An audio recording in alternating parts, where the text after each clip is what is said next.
Ang righteousness po hindi kasama yung sanctification.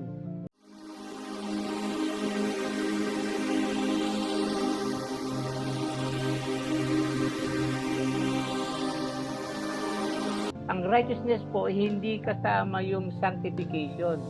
Yung iba kasi nag-aakala na yung sanctification kasama sa righteousness by faith. Hindi po. Ang righteousness by faith, justification lang. Kasi yung term na justification at saka yung term na righteousness, sa Greek, isang word lang yan. Dikaiosune. So yung pag nagbasa kayo sa Bible, yung kapag nabasa niyo yung justified, sa Greek, that is dikaiosune. Yung righteousness, pag nabasa niyo sa Greek, dikaiosune lang yan. Isang word lang yan. Kaya yung justification by faith, I mean yung righteousness by faith, it is the same as justification by faith. So yung righteousness ni Kristo, tinatanggap natin at kinikredit sa atin. So yan po ang gusto ko lang i-share sa inyo